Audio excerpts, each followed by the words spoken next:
So in question number 5 of this first exercise, we have been given a set of values in tables and we'll have to use them to draw line graphs. So we've taken the question A of this question, where we see that the number of days a hillside city received snow in different years is given in this table.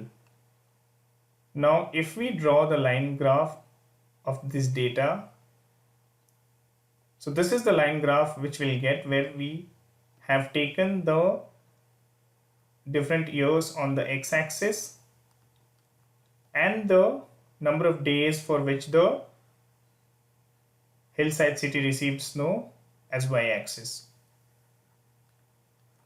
Now whenever we are drawing a line graph, we'll have to take or mention the scale of both the axes which we are taking to plot these values. So if we observe the x-axis, so the scale for the x-axis would be, as we see here, that these small squares, let me just highlight the squares, the smaller squares. So these small squares, there are 5 of them, they represent 1 unit. So we can say that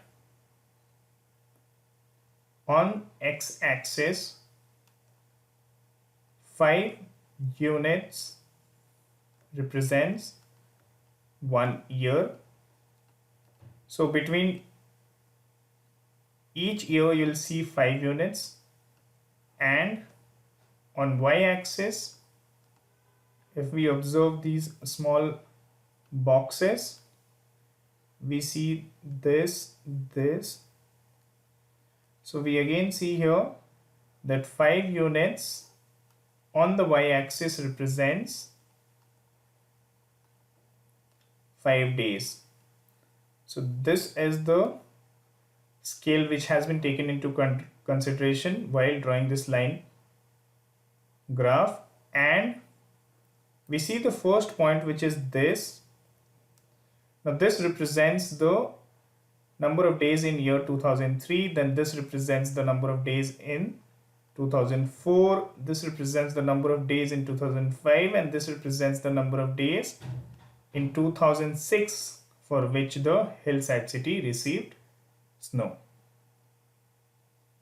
Now let us have the next table on the canvas and let us see how can we draw the line graph again.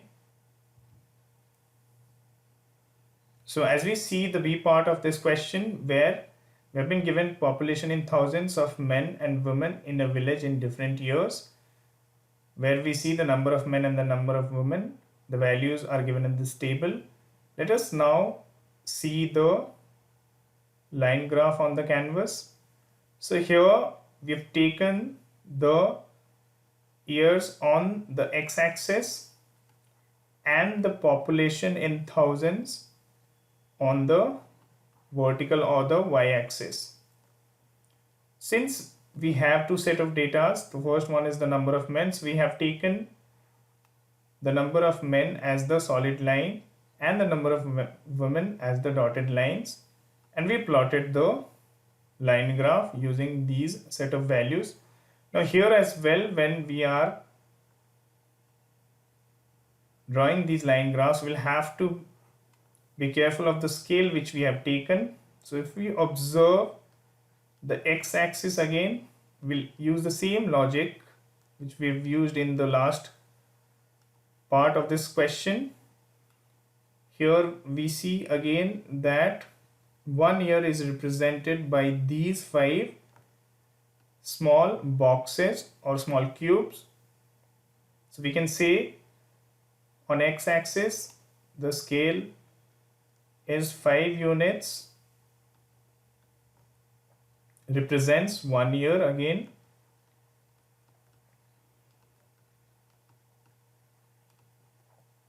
and then on y-axis, if we observe the vertical axis, then we see that there are 1, 2, 3, 4, 5, and then 5 on this side.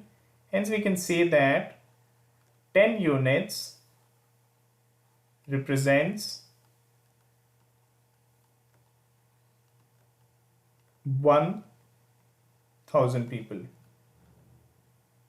because the unit of population is given in thousands already. So we can say 10 units represents 1,000, where if we observe the line graph, so let us take the line which represents the number of women first. So this line mark the number of women in thousands in 2003. Then this point represents the number of women in 2004. This represents the number of women in 2005. This in 2006. This in 2007. Similarly for men, this represents the number of men in 2003. This in 2004. This is the common point for both number of men and women. This represents the number of men in 2006, and this represents the number of men in 2007. So these are the things which we'll have to be careful of while we are drawing line graph using the given set of values or data. And this is how we are going to answer question number 5 of this first exercise.